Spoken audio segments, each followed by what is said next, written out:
Classical dance सबको मालूम होगा। ओडिसी डांस जिस डांस से गया हुआ है, इस डांस से बनाया गया है, उसको गोटीपो डांस बोलते हैं।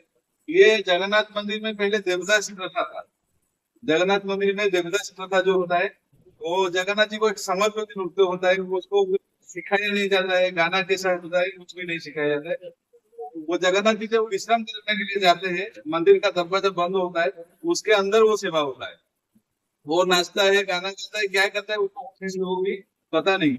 तो लेकिन बाहर जो जगन्नाथ जी का जितना भी नीति होता है, और बाहर के जो मंदिर वगैरह सब है, उनके लिए महारी नृत्य का शुरुआत किया गया, जिसमें कि देवदासी एक ही लड़की ने नृत्य करता था, लेकिन महारी में एक दो तीन चार भी कर सकते। लेकिन उस समय पर क्या था, लड़कियां जाके कोई भी कल्चरल एक्टिविटीज करने के लिए सब लोग पूरा भला बोलते थे। किसी का लड़की अगर जाके डांस कर रहा है या फिर नृत्य सीख रहा है, तो जो पड़ोसी वगैरह सब बोलते थे। तो इसी कारण ये जो नृत्य प्रथा, ये धीरे धीरे बंद होने लगा। तो जब चैतन्य महाप्रभु आए थे 1400 में उड़ीसा जगन्नाथ जी को दर्शन करने के लिए, तो उन्होंने देखा कि जो जगन्नाथ जी की देवदासी सेवा है और महारी सेवा है, दोनों बंद है। तो उन्होंने पूछा, तो उनका कारण बताया गया कि जैसे कि ये लड़कियां करते हैं, तो वो जो इसी प्रॉब्लम से ये नृत्य सेवा बंद होता है। तो उसी कारण फिर जगन्नाथ जी के पास चैतन्य महाप्रभु को प्रणाम किए, उनको स्वप्नादेश हुआ। फिर गजपति महाराज उस समय जो थे, उनसे जाकर बात करके, और एक लड़का को लड़की का वेश बना के जगन्नाथ जी का नृत्य सेवा शुरू किया गया। तो तब से एक ही लड़का डांस कर रहा था, इसका नाम है गोटी कुओ। गोटी मतलब ये उड़िया लैंग्वेज में इसका नाम है। गोटी मतलब एक, और कुओ मतलब लड़का, एक लड़का, इस डांस का नाम। तो 1400 ख्रीष्टाब्द से ये गोटी कुओ शुरुआत किया गया। लेकिन ये जो गोटी कुओ प्रथा है, ये जगन्नाथ जी का जैसे होता है चंदन यात्रा, एक होता है गर्मी का टाइम में नहाने के लिए आते हैं चंदन यात्रा में, और एक झूलन यात्रा होता है, अभी खत्म हुआ है बारिश का टाइम में। ये दोनों होता है फेस्टिवल जगन्नाथ जी का। बाकी ये जो गोटिको में जो गाना यूज होता है, बहुत डिफिकल्ट वर्ड में इसको बनाया गया है। जो पुरातन लेखक कवि है समय, उन्होंने बनाया गया है, जैसे कि भंजदेव, भंज, जयदेव, ये सब बहुत सारे, गोपाल कृष्ण, ऐसे बहुत सारे पुराने लेखक कवि है, इन्होंने ये सब गाना बनाया है। और इसका गाने का मीनिंग समझने के लिए बहुत टाइम लगता है, बहुत मीनिंग के ऊपर ये बनाया गया है। तो इसी कारण ये जो गोटीपुर नृत्य सिर्फ जगन्नाथ जी का जो चंदन यात्रा, झूलन यात्रा, या फिर जो हमारे यहाँ पर जो 16 शासन है, शासन में पूर्ण में गांव होता है, पूरा टोटल गांव में ब्राह्मण होते हैं। तो वो शासन में यहाँ पर एक होता है मिलन यात्रा, जिसमें कि आस पास के जो गांव के सब भगवान का मंदिर आता है, प्रोसेशन होके, वो एक फेस्टिवल एक होता है, तो उसको मेलन यात्रा बोलते हैं। सब लोग मिलते हैं, तो इसलिए उसका नाम मेलन यात्रा होता है। तो उसमें होता है कि उसको समझेंगे नहीं बाहर में, तो उसको देखने के लिए अच्छा नहीं लगता।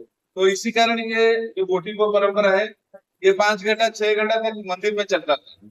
और हमारे अभी तो सब जो मठो वगैरह है मंदिर के चारों तरफ, सब तोड़ गए हैं गवर्नमेंट की तरफ से, उसके अंदर होता है उन्होंने शेयर करता है। तो ये इंडिया के अंदर ही सीमित है। लेकिन जब ये परंपरा बहुत होता है, क्योंकि ये साल में एक 7 दिन चंदन यात्रा, सॉरी 7 दिन दुल्हन यात्रा और चंदन यात्रा 21 दिन, यही प्रोग्राम करते हैं, बाकी और कुछ नहीं होता। तो हमारे जो गुरु जी है, उसका नाम है पद्म गुरु माली का, ये हमारे गुरु जी है। और ये पटचित्र में जो है, पहले उड़ीसा का डॉक्टर जगन्नाथ महापात्र, ये पटचित्र का ये सांबल है। और ये उड़ीसा में पद्म विभूषण उनको मिला है, चरण महापात्र, ये एक ही गांव है, इसी गांव में। तो इसी तरह गुरु जी ने 1941 में एक गुरुकुल बनाया। और यहाँ पर जितने भी सारे गरीब बच्चे होते, जो आदिवासी बच्चे होते, सिविल कास्ट बच्चे होते, या ब्राह्मण बच्चे होते, सब लोग गरीब जो होते हैं, हमारे एक गुरुकुल में 22 स्टूडेंट है। उनमें से शायद 10-15 स्टूडेंट हमारे गजपति डिस्ट्रिक्ट से है, हमारे उड़ीसा का एक डिस्ट्रिक्ट है, रायगढ़ डिस्ट्रिक्ट है, संबलपुर डिस्ट्रिक्ट है, वहां से सब आए। तो ऐसे ये ग्रुप में बच्चे लोग को फ्री ऑफ कॉस्ट में, इनको खाना पीना पढ़ाई सब फ्री ऑफ कॉस्ट में देंगे उनको। ये गोटी को रिक्वेस्ट किया जाता है। और गोटी को नहीं तो गोटी को पहले एक ही लड़का डांस करता था। आप अभी देखेंगे ग्रुप डांस होता है। गुरु जी का जो काम है, जो गोटी को किया है, वो यही किया। गुरु जी गोटी को डांस बनाया, और डांस बना के गोटी को बाहर राज्यों में लेके परफॉर्मेंस किया, और फॉरेन कंट्री में भी 14-15 कंट्री में जाके गोटी को का प्रचार प्रसार किया। अभी गोटिको के लिए 2004 में उसको पद्मश्री मिला, और 2008 में उनका डेथ हो गया। फिर हम लोग अभी उनको समाज में गोटिको का प्रचार प्रसार कर रहे हैं। वो बच्चे भी ऐसे में रहते हैं, जैसे परंपरा चल रहा था वैसे ही चलता है। अभी आप जो देखेंगे जगन्नाथ जी का एक जो उड़िया लोग होंगे तो हमको मालूम होगा, आहे दिवस होगा। बहुत एक भक्ति भाव गाना है। उसके ऊपर अभी कुछ अभिनय करेंगे पंडित।